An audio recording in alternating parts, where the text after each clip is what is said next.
Okay, students, doesn't appear that there's a lot of people here, but I'm going to go ahead and start the lecture anyway because I want to get this over with today. This is part 2 of the Jazz Age. We're going to talk about mass media. We're going to talk about culture. We're going to talk about different types of things that occurred during the 1920s prior to the stock market crash of 1929 and the Great Depression. So let's go ahead and dive in.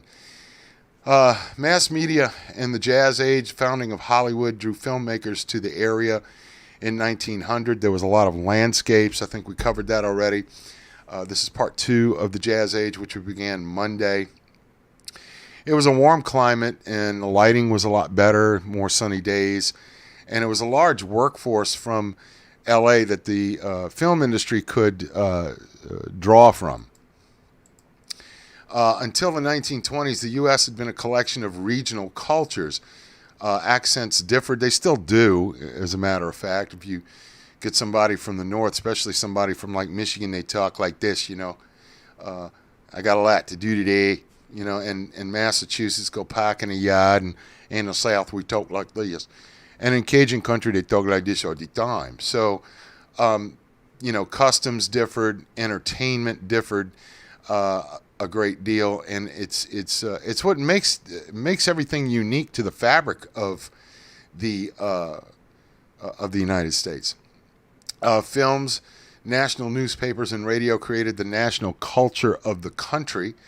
Do you hear as many accents anymore? Not really, but when you look at the mass media back then, they had radio. And radio was, my father was a radio announcer for about 30 years in New Orleans, and he used to say that radio was the theater of the mind, and television is the theater of the mindless, because in radio you had to actually envision what was going on. Good morning, Miss Walker. How are you? And the one thing that was very instrumental in radio. Radio is still around, believe it or not. You can get it on like Spotify or something like that. But and iHeartRadio, there's still radio stations. They still do business and things of that nature. So that's not a medium that actually disappeared. TV back then, nobody had a TV. They wouldn't become mass marketed until about the 1950s, early 1950s. And even then, not everyone had a TV. They were black and white. They were not color yet. If you wanted to color, you had to go to the movies to see it. And a lot of people got their news, excuse me, a lot of people got their news from newsreels. When they went to the movie theater, they actually watched newsreels of what was going on around the world. And in 1910, 5,000 theaters across the country. By 1930, talking pictures were invented around 1927. The first talking picture was a film called The Jazz Singer with Al Jolson. It was about a Jewish boy whose father wanted him to be a cantor in the church, which is like somebody that sings hymns in church, do it for a living. But he wanted to be a musician. He wanted to sing jazz, so that's why it was called The Jazz Singer. And it was the first talkie.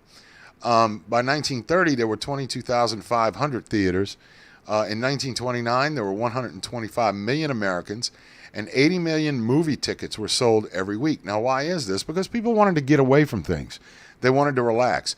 Now, movies are very, very expensive. You could two people go to a movie, cost you near $30, and then you gotta give up your firstborn to get some popcorn. Makes no sense to me. That's why a lot of these streaming services like Hulu and Netflix and other things, Apple TV have become very popular because it's a lot cheaper than going to the theater and seeing a movie. Let's see. Until 1927, movies were silent. The first sound film was The Jazz Singer, Al Jolson. Going to the talkies was a pastime. Now, a lot of the actors that had acted in silent films did not make some of them didn't make the transition to talkies because they had real high voices, or they had aggravating voices. One of those was Rudolph Valentino, who was a heartthrob in the 1920s to a lot of women. A very young actor. He was from Italy. He played the Sheik, the great lover and things of that nature. But he had a real high voice, and he didn't really make it to the talkies. So, but unfortunately, he passed away in 1926, and he was I'm not sure whether it was meningitis or some sort of colon infection or something of that nature, but he didn't live. But he did have a high voice, so the transition to talkies would have been very difficult for him. Greta Garbo was a Swedish star, and she basically was famous for I Want to Be Alone. She died, I think, back in the 1970s, and still held some sort of sex appeal. For comedies, there was Charlie Chaplin, who made The Tramp. He played a bum, actually, and it was very comedic. He walked with a derby hat and a cane, and there was a lot of comedy involved with his acting. But in real life, his life was kind of tragic, and the reason why is because he married a few women in his life, and some of them were much younger. He was called on for that, but he later died in the 1973 or 74, and his body was stolen from the grave, believe it or not, but then it was returned. But he opened the way for a lot of physical comedy and physical comedians to make their way to Hollywood. Clara Bow was seen as the it girl, and when they talk about the it girl, they talk about someone who has a lot of sex appeal, but is very hard to get, plays hard to get. Lillian Gish was another actress. She was a very delicate heroine. There were not any real black actors at this time. A lot of times when they needed a black actor, they would just put blackface on a white actor, and he would play the part and try and imitate the type of dialect that they wanted. Very racist movies because they didn't include a lot of blacks in production. Harold Lloyd was a very physical comedian. In fact, he lost 2 fingers one time on a stunt. He did a lot of physical comedy without nets. So a lot of times when he did these height comedies where he was hanging off of a building, there were no nets to catch him. If something would have happened, he would have died. The 1920s, the Jazz Age, was the golden age of newspapers, and every town had a newspaper, sometimes 3 or 4. At one time here in New Orleans, there was about, 7 newspapers at one time. The rise of newspaper chains, where one newspaper in one city would have, the owner would live in another city, but then he would buy other newspapers around the country. Who was it? William Randolph Hearst was one of those, and Charles Pulitzer was another one. Some owners had monopolies on the news in their state, so if a new paper came up, they just simply crushed them with circulation. There were tabloids made an emergence in the Jazz Age. There was more on entertainment, fashion, sports, and sensational stories. The New York Daily Mirror was 90% entertainment and 10% information, and the information was without boring you, so they got a high circulation. Now we're dealing with, hello, Miss Jules. Now we're dealing with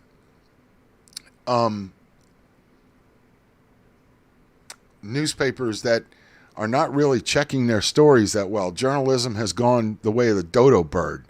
It's more, social media has taken over. How do we define what's true and what's not true? Well, a lot of times social media will have the truth, depending on which credible source that you look for on social media.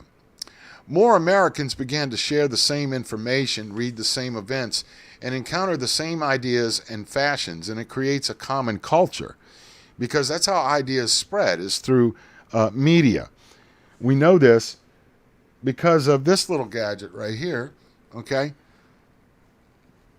And the phone has become just one of those mass media things that so much information is shoved through it, in a single day. I mean, we get our email, we send texts. You know, a lot of people have TikTok, they got Snapchat, Facebook, Twitter on their phones. And a lot of times the information doesn't necessarily escape us. It's there. That's how we spread it. You know, if you like a video, you'll tag somebody, or you'll send them a link to the video if you think they have an interest in it. So mass media has come a long way since the jazz age, and it did create a common culture. I mean, we have a common culture today. I mean, what happens when a new iPhone comes out? Everybody, oh, I got to get it. Well, what do you need it for? You know, phones are used for telephones. But now all these apps are created. They're kind of supercilious, if you ask me, which means that we don't really need them. They're just there, and they make you need them. You know, I know hardly anybody that has a house phone anymore. Everybody's got one of these little babies, okay? And I just got a new case for my phone and put a glass Oh, man, it's gorgeous. It looks like a new phone. You know, I mean, my wife and I still have an iPhone 7. My daughter has an X.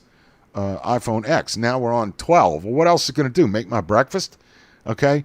Because it's just more than communication now. It's more keeping connected. And I'm not saying it's necessarily a bad thing, but, you know, a lot of times it gets really stupid.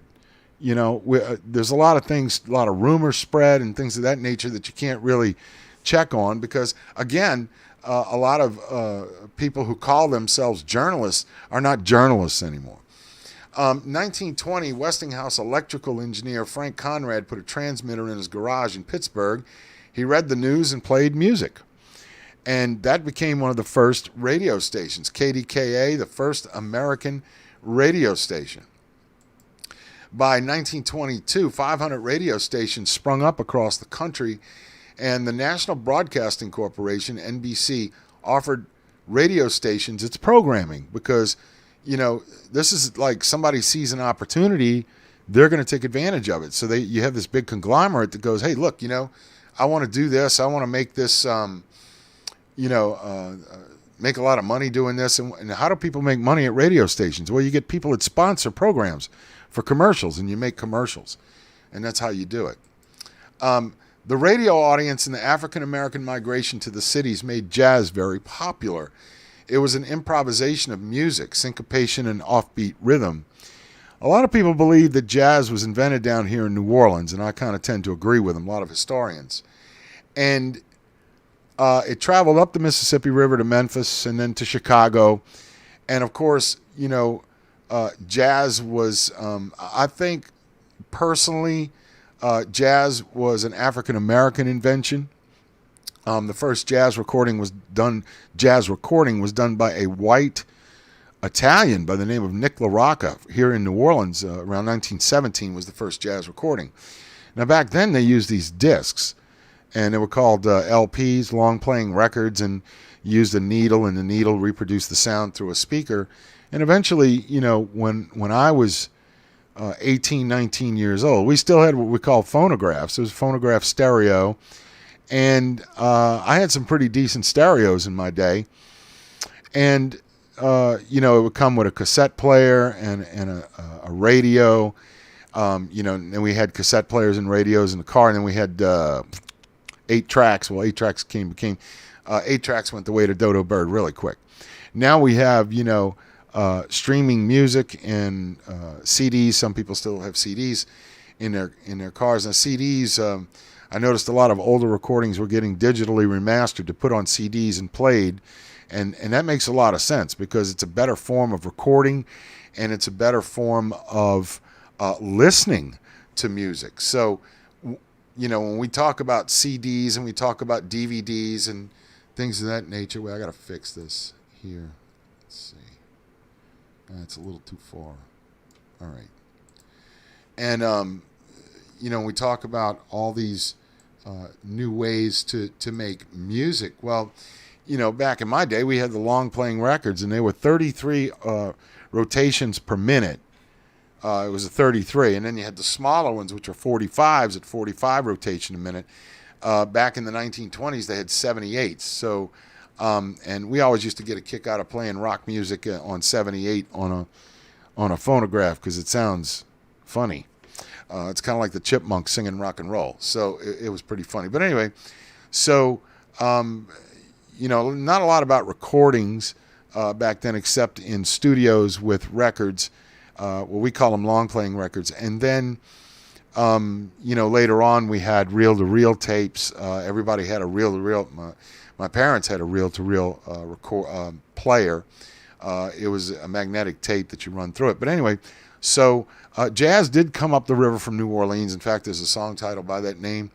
And there were several different variations. One of my favorite types of music, in fact, it's one of my favorite types of music, is ragtime piano. And ragtime burst onto the scene in the late 1890s, early 1900s. And it takes a lot of talent to play it. I was never able to play it on a piano. Even though I played a little guitar, I couldn't do it. But it was a really good, it's one of the earliest forms of jazz. Now, what they have now is progressive jazz. I don't like it that much because you can't follow the melody. There's no melody. It's just people getting up there showing off and trying to show off. And sometimes it just doesn't make sense. So the jazz they're talking about back then was more Dixieland jazz than anything. Okay, young people were nuts about jazz. It was a new kind of music that came got widespread exposure in the late 19-teens and early 1920s. And in 1929, 60% of radio airtime was playing jazz. Louis Armstrong, who was a hero of jazz, was actually from New Orleans, was born in 1901. They called him Satchmo, and he had a gift. Could play the trumpet so well. I don't know why they let him sing. He had that voice like that. I see, feel the game. I don't know. Okay, but it's touching. New Orleans to Chicago to the world. He played the trumpet and he sang scat. Now, what is scat? Well, if you know the melody, you can go all over the melody and you can say, that's scat singing. I hope I don't turn anybody off to it, but that's scat singing. And then there was Duke Ellington at 17 years old. He played jazz in clubs in Washington, D.C. at night and painted signs during the day. Very talented man. He wrote thousands of songs and had his own band, the Duke Ellington Orchestra. Very popular. There was, to hear the real jazz in New York City, you had to go to the neighborhood of Harlem. It had 500 jazz clubs.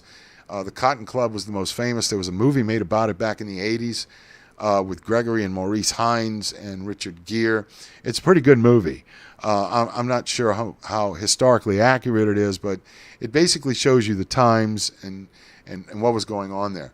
But most white Americans did not want to hear jazz because they, especially in the South, they associated it with blacks, and they didn't want anything to do with that in the South.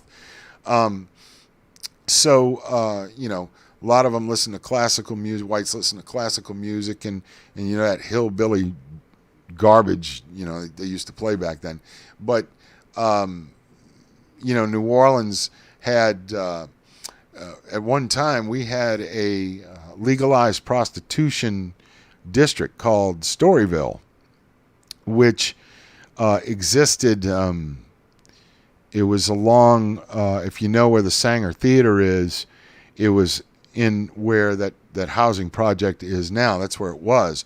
And they had all these palaces in there. They call them sporting palaces. They're actually basically houses of prostitution. And some of the most famous jazz musicians started in those houses playing music.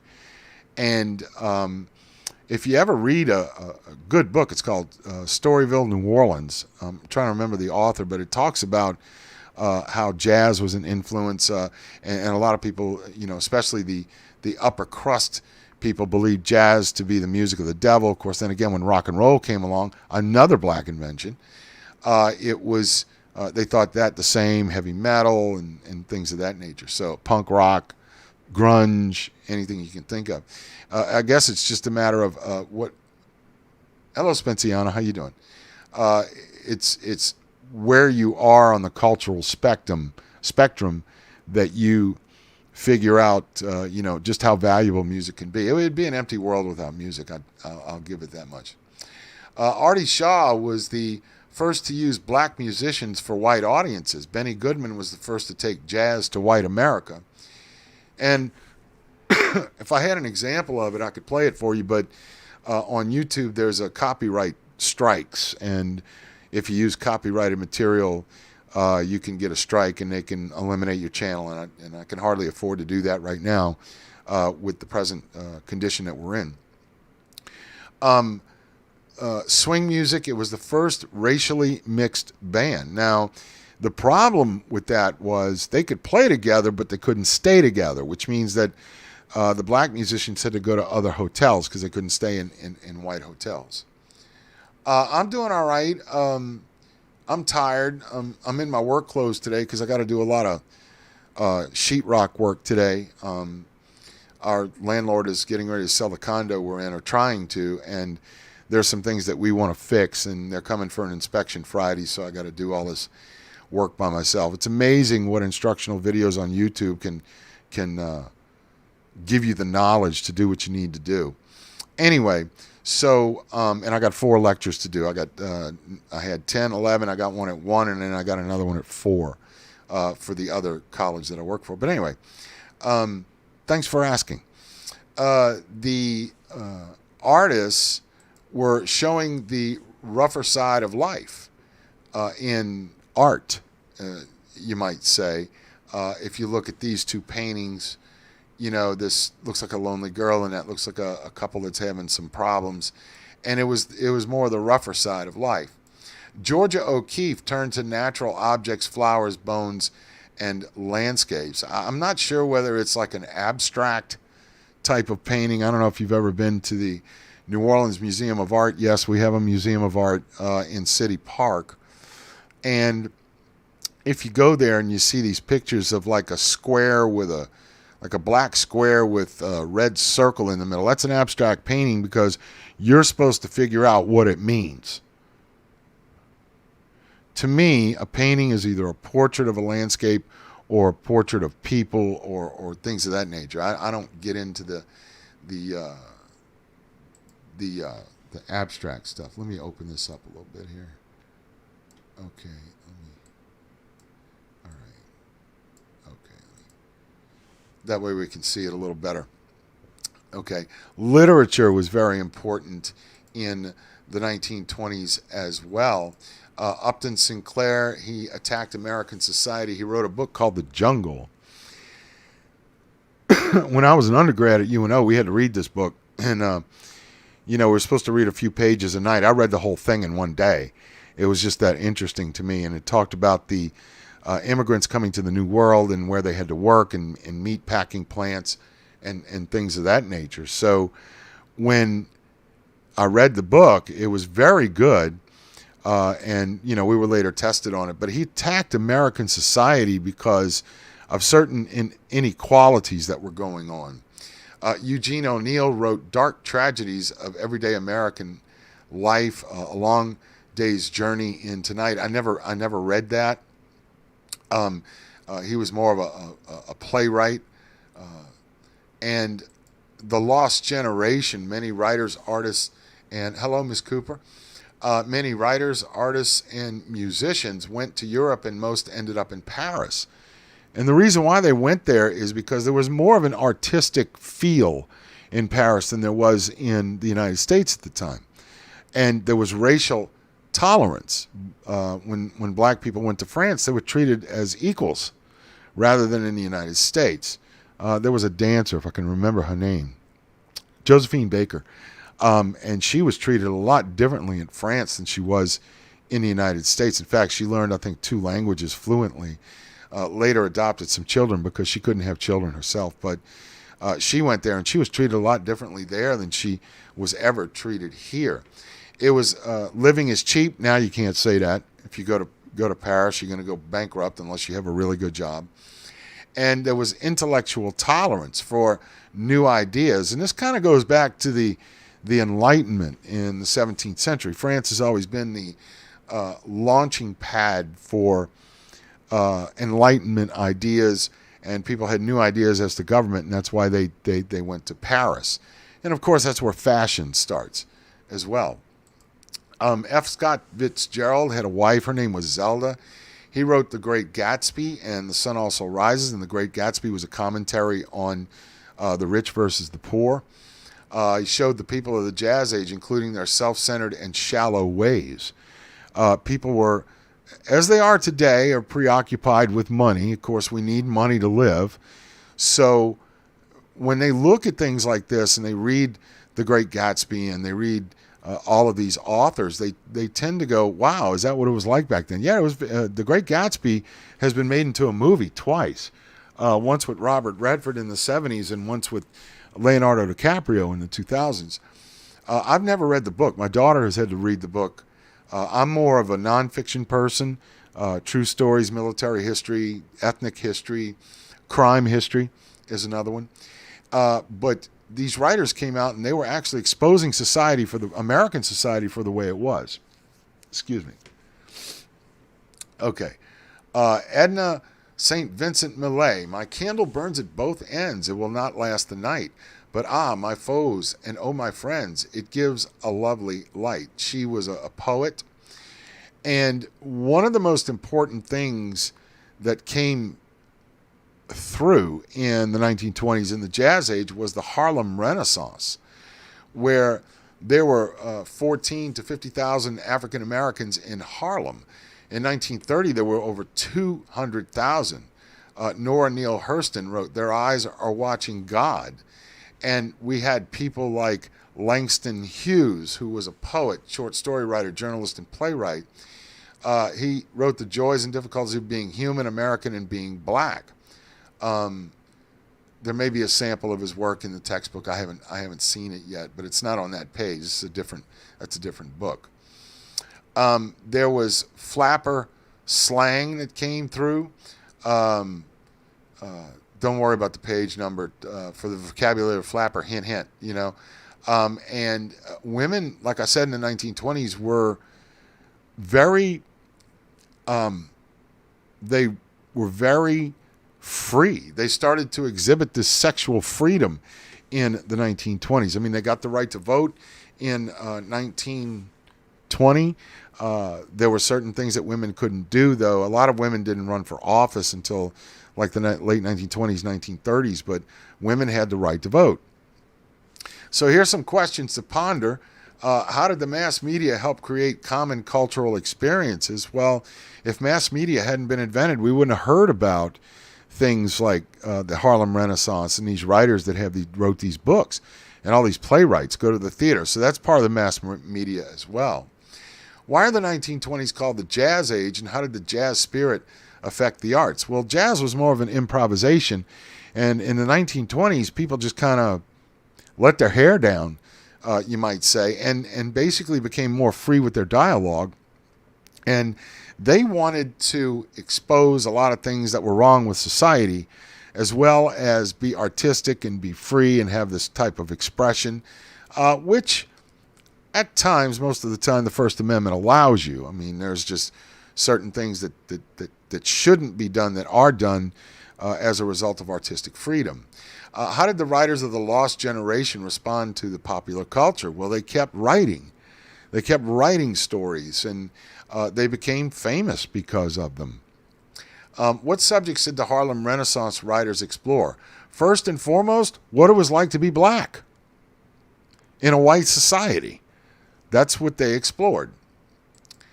There were some cultural conflicts in the 1920s which involved prohibition. It made the manufacturing of alcohol and transportation of alcohol illegal. Most people chose to ignore it. Now, don't worry about that page number because it was a different textbook when this PowerPoint was made, so disregard that. And most people did ignore it. And the one problem with prohibition was that it was a very small group that got the law passed over the rest of the nation, so there was no drinking. Well, prohibition created a whole new class of criminals. We're talking about Al Capone, Dutch Schultz, Lucky Luciano, all these early gangsters, the original gangsters, and they made it illegal. The United States government made it illegal. Well, if you make it illegal, you can't tax it. If you can't tax it, you can't get any revenue from it. But in 1933, we saw the error and repealed prohibition because of the Great Depression, actually, so that the government could generate some more revenue. The goals of prohibition was to eliminate drunkenness. It caused abuse in the family. A lot of saloons got rid of, prostitution and gambling dens, but if they left there, they went and opened somewhere else, more clandestinely. Prevent absenteeism and on-the-job accidents stemming from drunkenness. I've worked in a few places, excuse me. The chalk dust from the sheetrock's been getting to me the last 2 days. Anyway,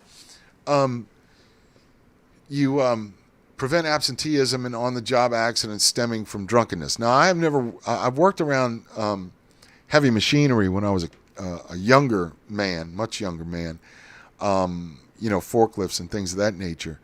But when I was working as a teacher in middle school, there were a few teachers that showed up to work drunk. Trust me. I don't know if they could take it or, they had a bad home life or whatever, but and they would make mistakes a lot of times. But anyway, that's just an example. One of the other lines of work that came out was bootlegging, and those that would manufacture, sell, and transport liquor, beer, and wine. And we see that a lot with stills, like in the woods, of West Virginia or even Louisiana, because of all the bayous that we had, it was easy to smuggle in bootleg liquor. And bootlegging became a very profitable business, very lucrative business for a lot of people, especially during the Great Depression. When it started, people didn't have any money. They had to make money somehow.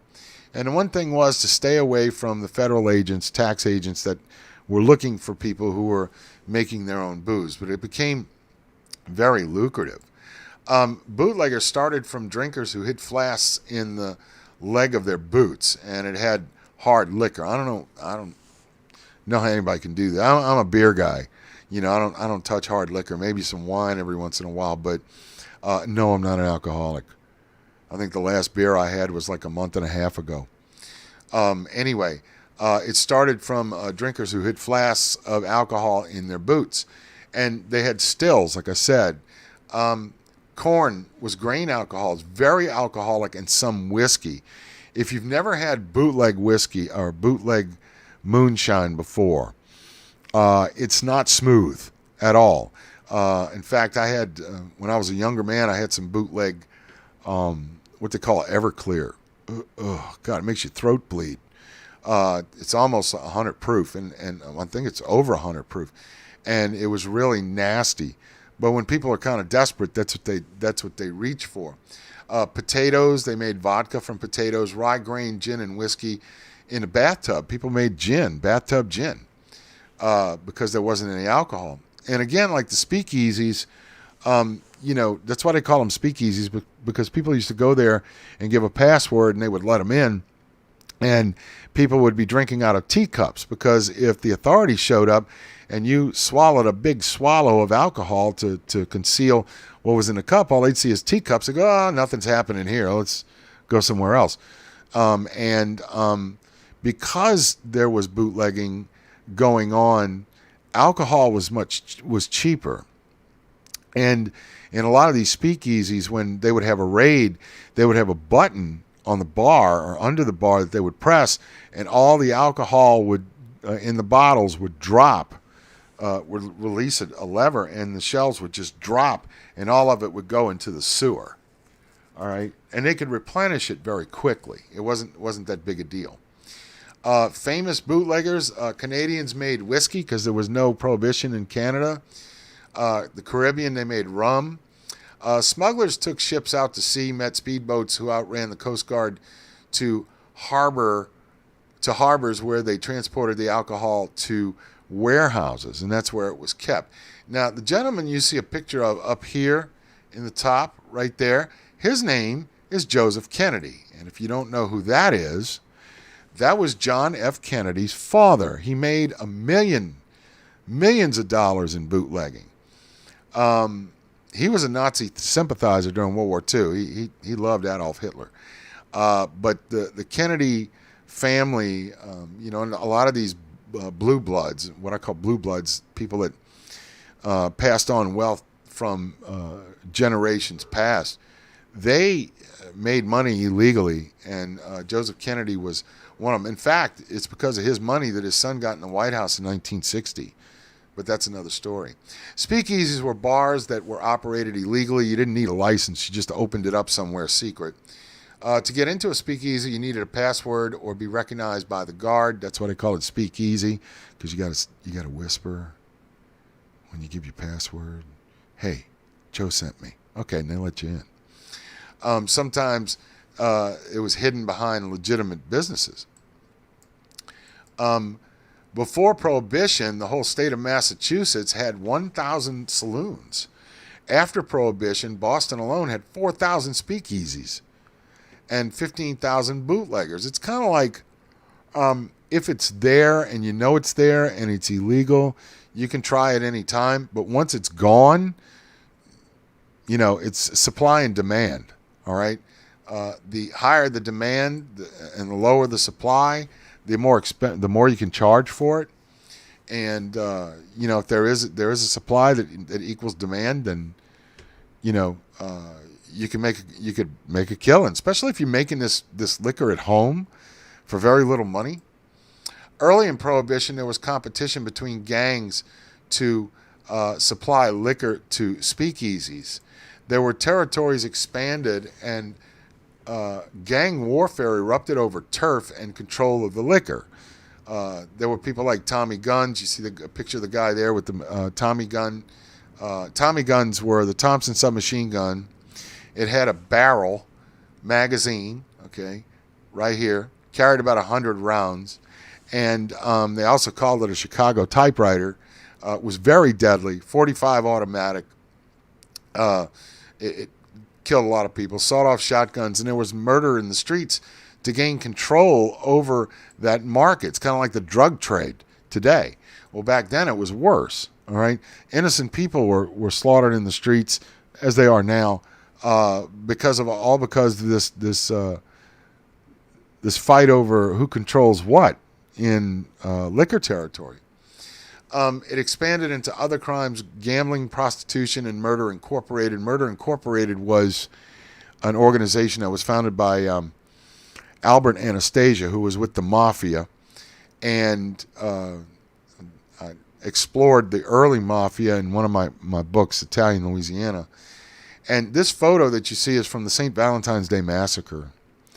And that was engineered by Al Capone, because he wanted total control over Chicago, and it occurred on St. Valentine's Day. Although they couldn't really pin it on him, they know that he was responsible because it was a rival gang that was slaughtered in a garage in Chicago. Racketeering is when you have an organized crime, you have an organization that's all they do is crime, and it crosses state lines. Bribe police and other government officials to ignore what they are doing. That's why we have such rampant corruption now in Chicago, because it never changes. It's just seen normal by the people, and it's not normal, it's illegal. Gangsters forced businesses to pay a fee for protection, and if you didn't pay, your business would probably get blown up. It's like they walk into a little grocery store, and they go, it's a nice place you got here. Be a shame if somebody would have lighted it on fire or something, And then they'd go, cost you $100 a month. Well, that's a lot of money back then. So if you keep paying the extortionists, they'll, you got a couple choices. Either you pay the extortionists, you don't pay them, or you close up shop and move somewhere else where they aren't there. Of course, they might follow you, but that's what extortion was. So there was 157 bombs in 1928 Chicago that would destroy a lot of these stores. And sometimes people, when they refused to pay at first, they would pick their kid up at school and then bring them home and make sure the parents saw the person bringing them home so they knew they could get to them, you see. Al Capone was one of the most famous and brutal gangsters in Chicago. Racketeering was everywhere. He owned everybody, cops, judges, lawyers. He worked in Chicago in the suburb of Cicero. Now, he wasn't a member of the mafia, per se. He just had organized crime. Alphonse Scarface Capone was born in 1899. He died in 1947. He was born in New York City to Sicilian immigrants. He dropped out of school at 14, and he had a nasty fighting reputation. Now, I don't know if they'll show it, but on this side, he had a scar on his face. They used to call him Scarface. That's why they call him Scarface. He got it in a knife fight, and the cut went from here to the bottom of his jaw, and it had to be stitched up. I mean, cut a lot of nerves, but and he didn't like being called Scarface. Actually, he hated it. He moved to Chicago in 1919, where he started working for a guy by the name of Johnny Torrio, who was in the mob. There were 200 murders in the city that were directly tied to Capone. Again, the St. Valentine's Day Massacre was also part of his work. And with Prohibition, he made $100 million and never paid any income tax. And in fact, that's what they got him for in 1931. When Eliot Ness and the Untouchables came to Chicago, they found out that Al Capone didn't pay any taxes. So they wanted to get him in jail. Somehow get him in jail. And that was the only way they could do it, was get him on income tax evasion, because they couldn't prove any of the murders. You know, witnesses have bad memories. They get threatened and things of that nature. So the government went after him. They got him in 1931, and he wound up serving, I think it was 11 years in federal prison. When he got out, his brain had been rotted by syphilis.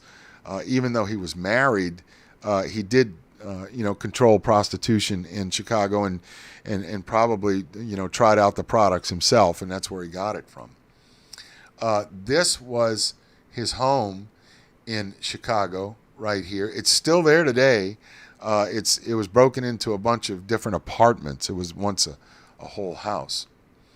For all his murders and assaults, he was eventually in prison for not paying his taxes. He ended up in Alcatraz prison, and he was released early and died in 1947 of syphilis, basically.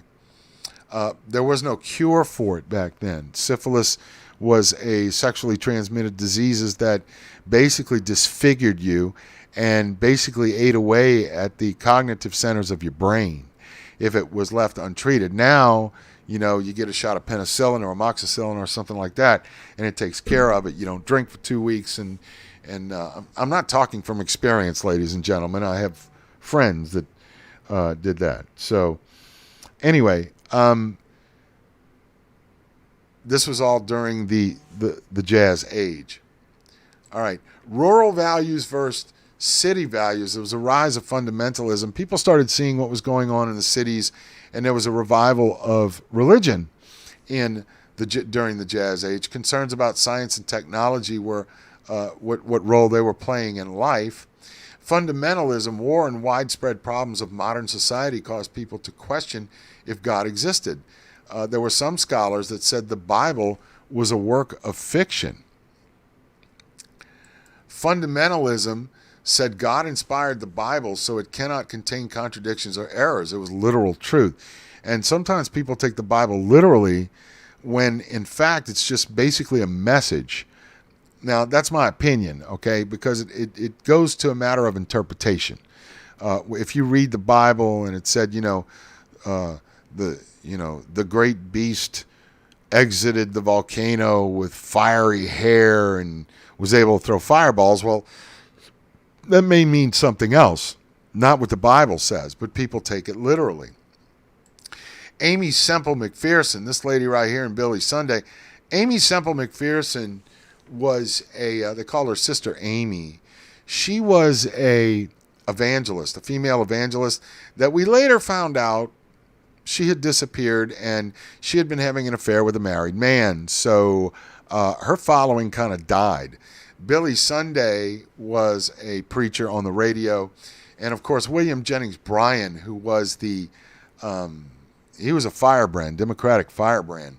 at the late 19th and early 20th centuries.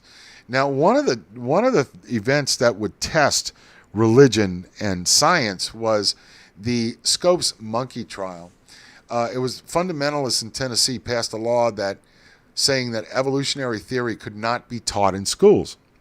Well, in 1925, a guy by the name of John T. Scopes, who was a biology teacher, taught his students about Charles Darwin, which was the origin of the species, survival of the fittest, and basically saying that man had evolved from a lesser life form such as apes, ape-like.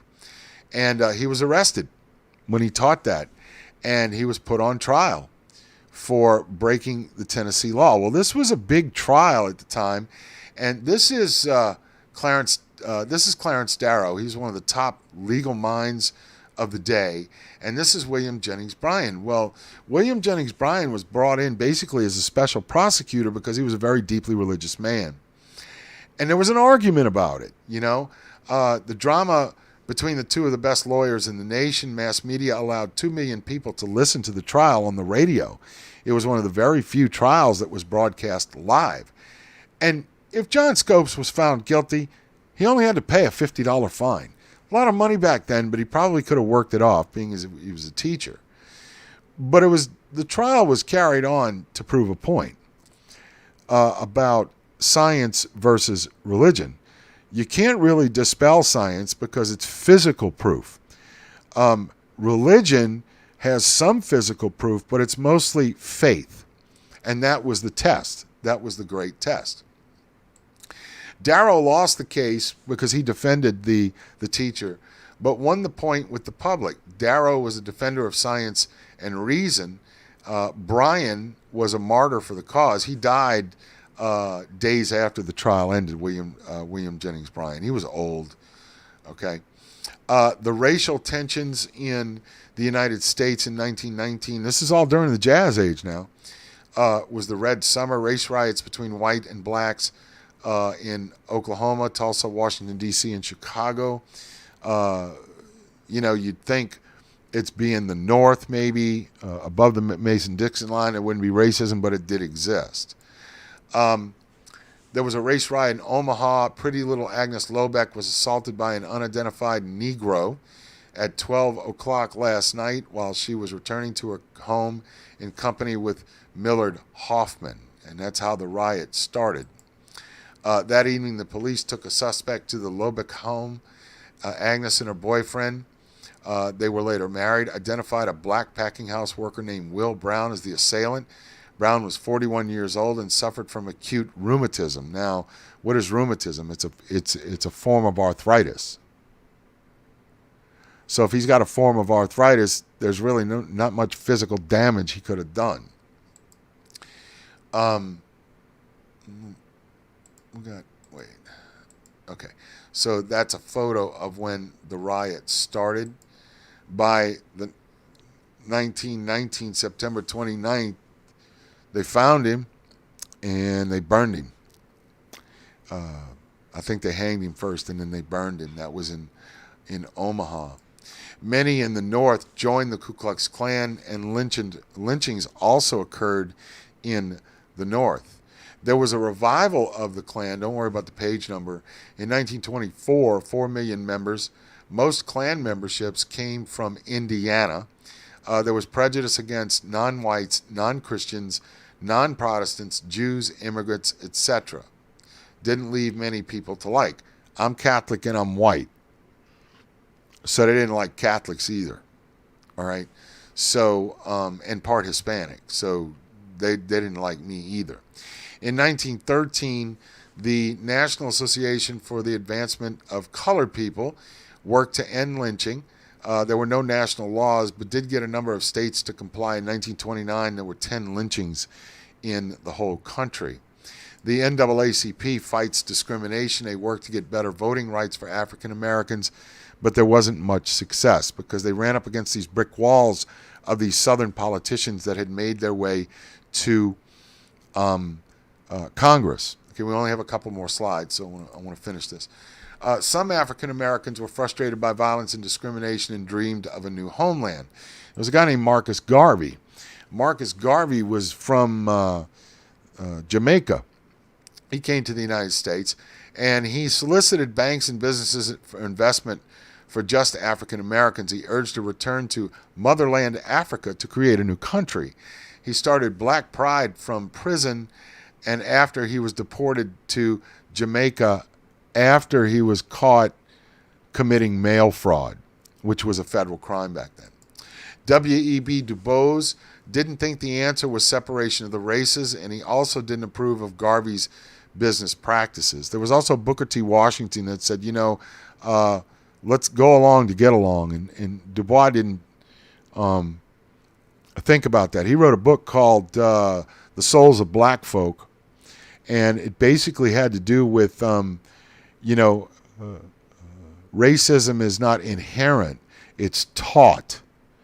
And he's right. It's taught. Racism is taught. It's not inherent. You're not born with it. Okay? All right, ladies and gentlemen, that concludes today's lecture. And I will see you guys next Monday. I'm going to put a reading assignment up that has to do with the Jazz Age. It'll be in the textbook, which was free, that we put up on the Moodle page. We got about 2.5 weeks until finals, and I will keep you apprised of any developments until then. So have a great weekend, and I'll see you Monday.